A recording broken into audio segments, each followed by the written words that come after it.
Assalamualaikum warahmatullahi wabarakatuh.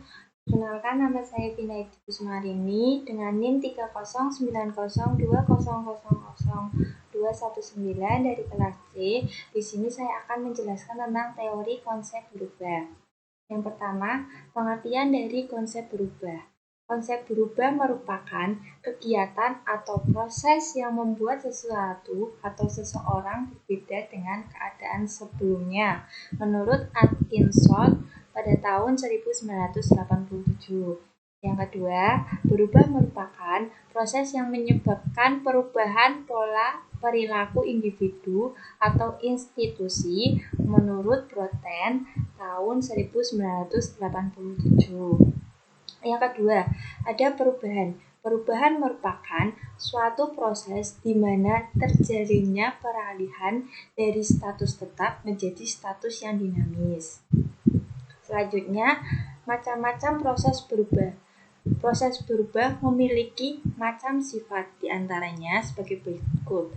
Berubah spontan. Yang kedua, perubahan perkembangan. Yang ketiga, perubahan terencana.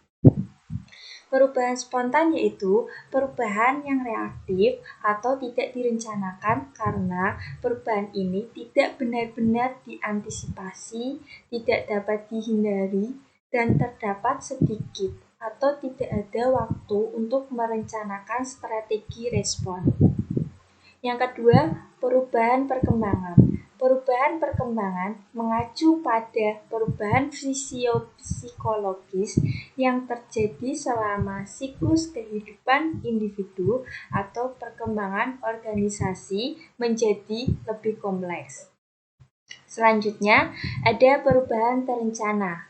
Perubahan terencana menurut Lippitt adalah upaya yang disengaja dan bertujuan untuk individu, kelompok, organisasi, atau sistem sosial yang lebih besar untuk mempengaruhi status quo atau menetap itu sendiri, organisme lain, atau suatu situasi.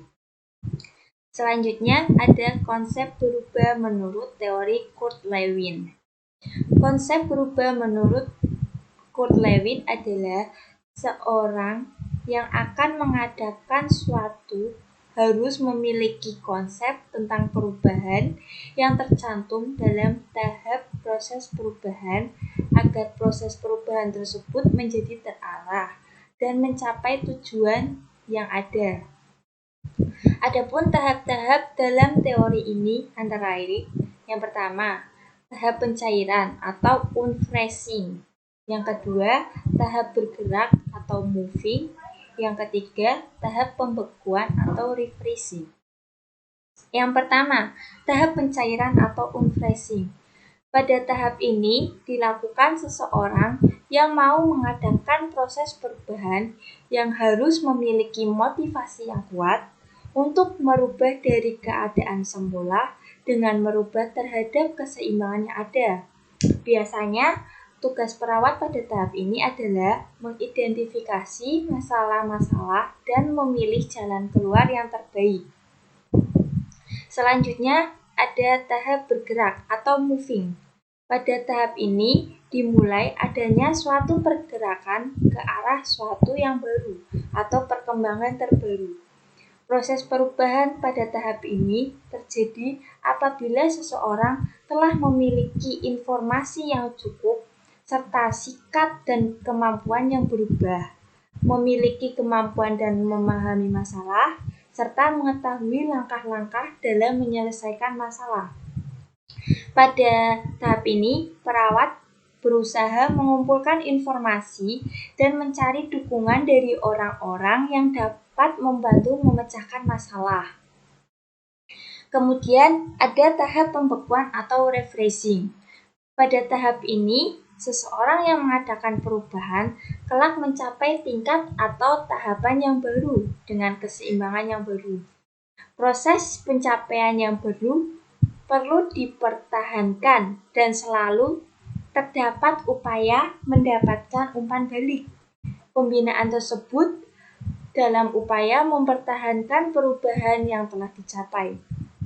Biasanya pada tahap ini, tugas perawat dalam tahap ini adalah sebagai agen berusaha mengatasi orang-orang yang masih menghambat perubahan. Kemudian ada reaksi terhadap perubahan. Reaksi atau respon terhadap perubahan antara lain, yang pertama, menerima dan mendukung. Dan yang kedua, tidak menerima dan tidak mendukung. Yang ketiga, menolak. Yang keempat, takut akan terhadap sesuatu yang tidak pasti. Dan yang kelima, takut akan kehilangan pengaruh. Kemudian, takut akan kehilangan keterampilan. Yang ketujuh, takut kehilangan respek. Dan yang kedelapan, takut akan gagal. Biasanya, reaksi itu pasti ada di setiap orang atau setiap perawat.